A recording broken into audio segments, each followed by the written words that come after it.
so much for joining me here on the New Harvest. We are here in, would you say we're Clinton Hill or Fort Greene?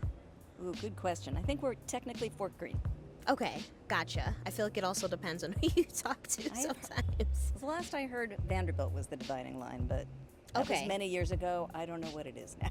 Got it. Okay. So everyone, we're here in the beautiful Carlton Avenue Brooklyn Bears Garden. So Liz, thank you for joining me. So tell me a little bit about how long you've been a member, and what's your relationship to the garden? So I am a founding member, I guess. John Crow and I started the garden in 1990, I think is when we first took over the land. So my relationship to the garden has been a member of the core group, which is sort of, our steering committee, we call it, since that time.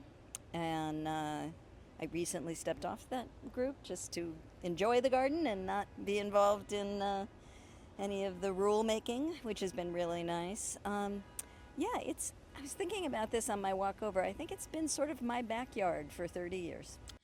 Like, I feel like holding a key to the garden is kind of like holding a key to a piece of treasure, really. Yeah. I think it's kind of nice to just open up this oasis and, you get to enjoy it and see other people enjoy it, as two people just walked in, actually. I did leave the gate open because That's okay. It's really important to me that people are able to do that. Yeah. So tell me about what it was like here in the 80s and 90s. How has the neighborhood changed? But yeah, what was it like? Well, the garden was an empty lot. It had been a veterinary hospital. Oh. And so the garden itself was covered in mugwort, which we considered a weed. And the neighborhood itself, I moved here in 1986, and I was talking to my husband about, like, what was it like? Well, that strip of housing on Fulton, just between Carlton and towards the clock tower, where there's that low-rise housing, was a field. Oh. And I will admit that I may have thrown some seeds in there over the years. There were no fancy restaurants, no bakeries, very few restaurants, period. Okay. John Crow and I met working at the Brooklyn Academy of Music, and what people would do at BAM if they wanted to go out to lunch would be go to Brooklyn Heights. I mean, oh, interesting. There were a couple of restaurants in the neighborhood that we all ordered from, but not very many, and not a lot of sit-down restaurants. Yeah, that makes sense. Working at BAM, where Mark Morris is now, right across the street, was a hotel that had glory days, I think, in like the 20s, with a couple of ballrooms, and then had become a SRO. And before Mark Morris took it over, there were definitely people scavenging. Yeah. Rents were cheap. Yeah. Cabs wouldn't take you here. Interesting. You'd have to say, I'll give you directions. Go over the bridge, I'll give you directions. But in other ways, the neighborhood was the same, Yeah. Certainly working in the garden, there were always people coming in and visiting. Yeah. There have always been people coming in and telling us about their roots in the South and telling us what some of the weeds, what the medicinal properties of some of the weeds were, which has always been really wonderful. Here. Also, Atlantic Center wasn't here. Right. For the beginning. It was sort of a dirt road to a Western Beef. Do you know what that is? The grocery store? Yeah. Oh, you hardly see those around. I feel like it's a remnant of the past. It was a very small store that had lots of canned goods, and then there was a walk-in freezer for meat. It was just, run down, I guess. Yeah, it's a very fancy neighborhood now. Yeah. I still sort of marvel that people come to Fort Greene on a Saturday night to go out to dinner, that it's a destination, because it really wasn't like that. Gotcha. Many of us lived here and loved living here. Especially as you go towards Pratt, the architecture is amazing. Right. It's got a great neighborhood feel, but it has definitely become less affordable. Yes. And, just more wealthy. So tell me about the history of this garden in relation to its sister gardens. So I know Pacific Street was the first. Yeah, I was trying to. It'll be interesting to see if John Crow says that they're the first, because I think Rockwell might be the first. Okay. But I think it was abandoned and that we took it over. But I may be wrong about that. So Pacific Street was negotiating to keep its space, and the city was trying to take it back. And part of the compromise was that they would give them another space. I think the reasoning was as a place to store your plants while we basically make your garden smaller. Take a book, for, some of the footprint for PC Richards. Is that still there? The building is still there. Yeah, for those buildings, because the garden used to be that whole triangle. So this parcel became available, and that group took over this garden. It is certainly a place of peace for me. Good. When I first joined, I would often come here on my lunch hour because I was working at BAM, and BAM is a 15-minute walk away. And we were often like moving piles of wood chips, spreading them in the garden, or moving piles of soil, and it was a good way of getting frustration out. Yeah, I could imagine.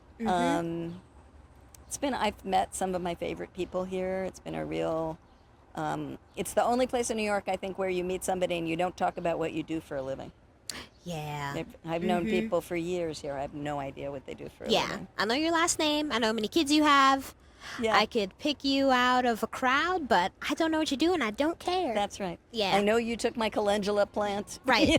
When I offered it. Right. Plus, many of us who worked at BAM together, but then other people in the garden, there is a gardening community in Brooklyn, right? There's many community gardens in this neighborhood and in Prospect Heights, and people who wanted to get involved did. There was certainly a lot of work to do. It was Right.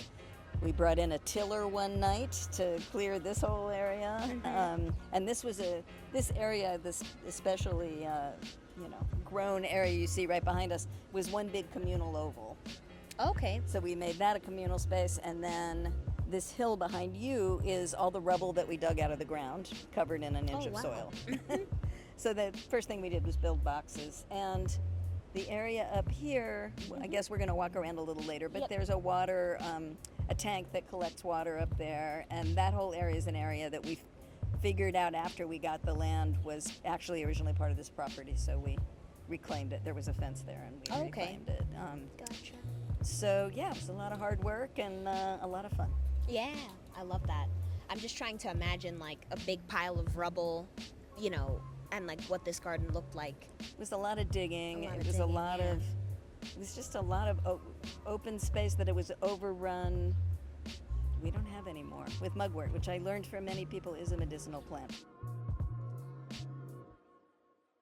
Gotcha. John helped us get a grant, I don't remember where it was from, that redid the front fence, because the front fence was a chain link fence. Gotcha. Over the years, but this shed behind you was all volunteer labor. Wow. We have And it's still standing. We have an amazing carpenter in the garden who joined us, I don't know, maybe 10 years ago, who is a scenic carpenter on the movies. Oh, cool. And started an organization to work with reclaimed wood or wood that was being discarded by the movie industry in community gardens. So he built it. Wow. Gotcha. That not in the beginning. That was probably 10. He also built the bench at the front. Okay. It's the kind of project where people are drawn in and they do the work. We had somebody build a retaining wall just because she was an engineer and she wanted to help. At one point we had a neighbor who, it's totally covered over now, but built, with the found brick in the garden, built a herringbone path around what was beautiful. the oval. What do you think more young people are like looking for and wanting from the garden? Ooh, what a good question. So I think those are two different questions. I think people look for different things. I think some people want to be on just to answer your question about the steering people, some people want to be on the steering committee because they want to influence how things are done, and they want things to look a way that, or for example, we have two people who manage the plots, meaning there's a waiting list, and one of these plots is a communal plot, so it's a lot of administrative work. They didn't feel, they felt like it wasn't being run in a fair way, so they wanted to come in and do that. So often I think it's people just seeing an opportunity and not in any kind of a judgmental way, just saying, I know how to do this better, Here's I can we do can it. do it better. Right. So what is your vibe right now? What are you feeling, thinking, dreaming about? In the garden. Yeah, good question. I'm less, so just me personally, right? Because now I'm not involved with how we're running things. You know, I want it to continue to be a place where people want to come. I want it to be a place where people want to weed, which may sound ridiculous, but I am often the one who sees the weeds and calls work days for weeding, and we right now have somebody else who just called a work day for weeding, which makes me feel really good. Oh, there you go. I think people are afraid of weeding because they're not sure what's intentional and what's Yeah. not, which is fair. Actually, the chair you're sitting on did not want me to move it. I was like, okay, I'll leave you here. That's hilarious. Because he's holding on, It yeah. is the Morning Glory's chair. Yeah. Yeah. But I want it to be a place that people can come and gather and be comfortable with each other, maybe meet people they wouldn't otherwise meet. Yep.